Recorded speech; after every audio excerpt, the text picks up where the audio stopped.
There's a phrase that historically is enough to make you a little uneasy. Human experimentation. Hmm. It sounds like something from an old sci-fi movie, right? Yeah, Mad scientists, bubbling test tubes. it does. But the thing is, research with human subjects happens all the time. It's happening right now in hospitals and universities everywhere. It's how we get new medicines, how we understand ourselves. It's essential for progress. But that leads to this huge question. Hmm. How do we make sure it doesn't cross a line? How do we protect the actual people involved? That's really the core tension, isn't it? You have this drive to learn and to cure, and that needs data. Right. But on the other hand, you have an absolute duty to protect the individual. And I mean, let's be honest, history is filled with examples where we got that balance wrong, terribly wrong. Exactly. And that is why today we're doing a deep dive on what is basically the constitution for how researchers are supposed to treat people. We're talking about the Belmont Report. Now, I know what you might be thinking. A government report from the 70s sounds pretty dry, but honestly, this thing is the bedrock.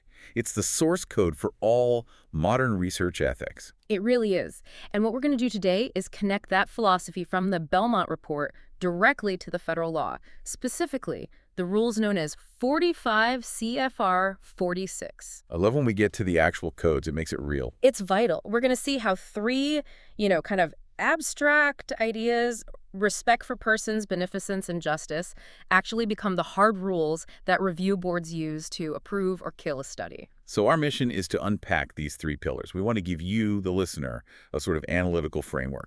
So the next time you read about some new clinical trial, you can look at it and ask, was that ethical? Did they follow the rules? Precisely. It's about giving you the tools to evaluate the science you hear about every day. Okay, let's jump in. The first pillar in the source is respect for persons. Now, respect is a word we use all the time. Right. But in this context, it's got to be more than just, being polite. Right. Oh, much more. In this context, respect is all about power. It's about agency. And it breaks down into two core requirements. First, that individuals should be treated as autonomous agents. Autonomous agents, so people who are in charge of their own decisions. Exactly. Someone who can think about their own goals and act on them. I mean, fundamentally, you own your body and you own your choices. You can't just be used as a means to an end. But right after that, the source adds the second requirement. Hmm. Persons with diminished autonomy are entitled to protection. And that's the other side of the coin. Not everyone has full autonomy. Think about children or someone with a severe cognitive impairment. The system has an ethical duty to step in and provide extra layers of protection for them. Okay, so that's the philosophy. Autonomy and protection. How do you turn that into a rule a scientist actually has to follow? How does respect become a regulation? It translates directly into the law, specifically 45 CFR 46.111, and the mechanism is something we've all heard of, informed consent. Ah, informed consent, the paperwork part, the part where you check the box. See, that's the common mistake.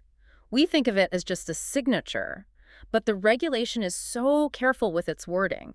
It says that consent must be sought from each subject. Sought. That's an interesting word. It's active. It implies you have to go out and get it. Exactly. It's not passive. It implies a conversation.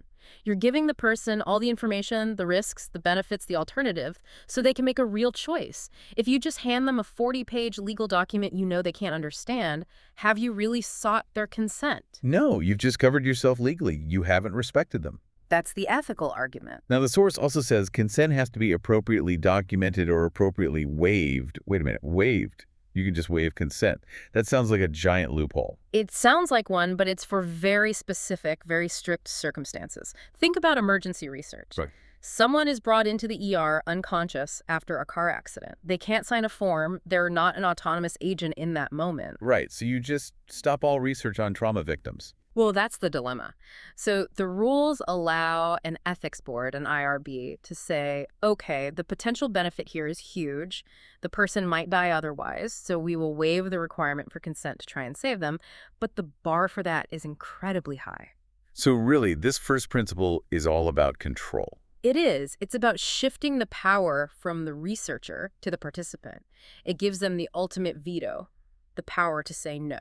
Okay, let's move to the second pillar. This one is called beneficence. It sounds like benefit, obviously. Is it just about doing good things? It's related, but it's more of an obligation. The source material breaks it down into two rules. First, a simple one, do no harm. The Hippocratic Oath. Got it. Right. But the second one is where it gets tricky. maximize possible benefits and minimize possible harms. It's an equation. It's the risk-benefit algebra. So how do you prove you're doing that? You can't just say, trust me, it's worth it. No, you can't. And the federal regulations are very clear on this. The first rule for minimizing risk is fascinating. It says you have to use procedures that are consistent with sound research design. Huh. Sound research design. That sounds like a science thing, not an ethics thing. Why is that an ethical issue? Well, think about it. If your study is designed badly, the sample size is too small, your methods are flawed, you're never going to get a valid result. So you're just wasting everyone's time. Worse than that, you're exposing people to risk, even if it's just the inconvenience or the privacy risk, for absolutely zero benefit. Because the data is garbage. Wow. So bad science is inherently unethical. Exactly. If the study can't possibly answer the question, then any risk at all is too much risk. That's a brilliant point. So what's another way to minimize harm? The source gives a really practical example. It says researchers should, whenever they can, use procedures already being performed on the subjects for diagnostic or treatment purposes. Oh, I get it. So if I'm already getting my blood drawn for a checkup, the researcher should use a vial from that blood draw instead of sticking me with a needle a second time. Precisely. You're minimizing the physical burden, even a tiny one, by piggybacking on what's already happening. It's just common sense, but it's written into the rules. Okay, this is where it gets really interesting for me, though. We're weighing risks and benefits. Yeah. But what actually counts? What's in bounds for that calculation? This is a critical point in the source, and it's something that surprises a lot of people. The IRB, the review board doing this math, is under a very strict constraint on what they can consider. A constraint. Yes.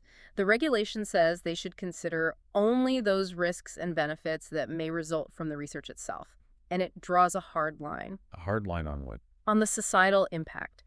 The IRB is told they should not consider the possible long-range effects of applying knowledge gained in the research. Wait, what?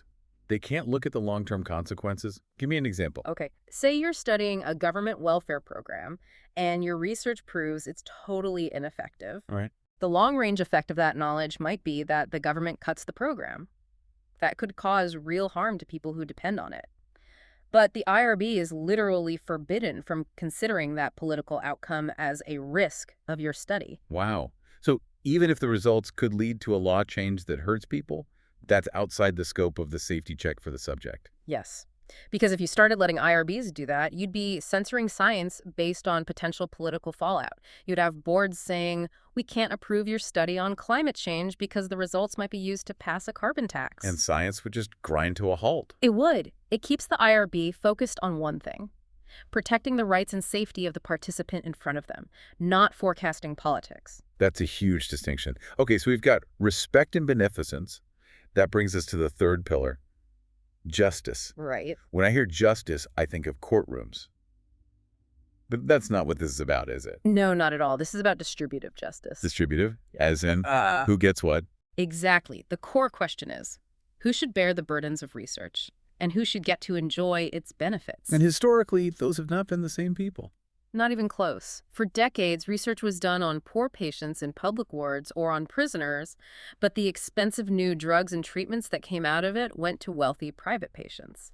That is a textbook violation of justice. So how do you put fairness into a rule book? That seems hard. The regulation boils it down to one key idea. Selection of subjects is equitable. Equitable selection. So you can't just pick the easiest group of people to experiment on. You can't. The IRB has to ask, is this group being chosen for scientific reasons? Or because they're convenient? Because they're in a compromised position and easy to manipulate? Which brings us to vulnerable populations. The source actually calls out specific groups. It does. It says the IRB has to be on the lookout for groups that are vulnerable to coercion or undue influence. And the list includes children, prisoners, people with impaired decision-making. And this one's key: economically or educationally disadvantaged persons. The economically disadvantaged part is huge. It's an admission that money itself can be coercive. Of course it can. If you offer a millionaire $500 to join a risky study, they'll laugh at you. But if you offer that same $500 to someone who can't pay their rent, it's not a choice anymore. It's a lifeline. You can't think clearly about the risks. that is undue influence. And if a researcher is targeting that population because they're easier to recruit with a small payment, the study fails the justice test, even if it's scientifically sound and everyone signs the form. That's a powerful check. Yeah. But I have to ask, Does this ever go too far the other way? If we protect vulnerable groups so much, do we end up just excluding them from the potential benefits of research? You've just hit on the modern challenge of justice. For years, we protected women and children by keeping them out of studies. The result? We had a whole pharmacopoeia of drugs that were only ever tested on adult men. And we had no idea how they affected anyone else. Zero idea. So it's a balance. You can't exploit the vulnerable, but you also can't deny them the chance to participate and benefit. It's about an equitable share of the burdens and the benefits. Okay, so we have these three big ideas: respect, beneficence, and justice. They sound good, but do they always work together perfectly? Or do they ever, clash? Oh, they clash all the time. The Belmont Report itself admits it. It says these principles can't always resolve every single ethical problem. So give me an example. Where do they crash into each other? The classic one is deception in psychology research. Let's say I want to study how people react to stress. If I tell you, hi, in 5 minutes I'm going to stress you out to see what happens, you're going to change your behavior. Right, I'll be waiting for it. The data will be useless. Exactly. So to satisfy beneficence, to do sound research, I might need to deceive you about the study's true purpose, but if I lie to you, I'm violating respect for persons because you can't give truly informed consent. So beneficence says lie, and respect says tell the truth. Which one wins? And that's why this is an analytical framework, not a simple checklist. There's no automatic answer. The IRB has to weigh it. They might approve the deception, but only if the risk is minimal and the scientific benefit is high, and this is crucial, only if the researcher fully debriefs the subject afterward and explains everything. So they sort of negotiate a treaty between the principles. That's a perfect way to put it. They navigate the conflict. All right, let's wrap this up. We've got the big three. First, respect for persons, which really means informed consent. It's about autonomy, treating people like people. Right. Second, beneficence. That's the risk-benefit math. Yep. And the key insight: bad science is unethical. Absolutely. And third, justice, which means fairness. You have to share the burdens and the benefits of research equitably. That's the core of it. And for you listening, this matters because we're surrounded by this stuff. Every day there's a new study, a new claim. A new headline. Exactly. And understanding these principles helps you ask the right questions. Was this done fairly? Did the people involved really have a choice? Was the risk worth the knowledge? It lets you be a critical thinker about science, not just a passive consumer. It really pulls back the curtain on how things are supposed to work ethically. It does. And I want to leave you with one final thought. Going back to that beneficence section. The part about the IRB's hard limit. Yes. We learned that the Ethics Board is specifically forbidden from considering the long-range effects on public policy when they approve a study. Their focus is the individual subject, not the politics. Right. But that raises a huge question. If the scientists aren't supposed to weigh those societal consequences and the Ethics Board is banned from weighing them, who is? Is a really good question. There's a responsibility gap there. The framework is designed to protect the individual, which is vital, but the societal impact, that responsibility has to fall somewhere else. It falls on policymakers, on journalists, on all of us. Something to chew on the next time you see a major study in the news. Thanks for diving in with us. My pleasure.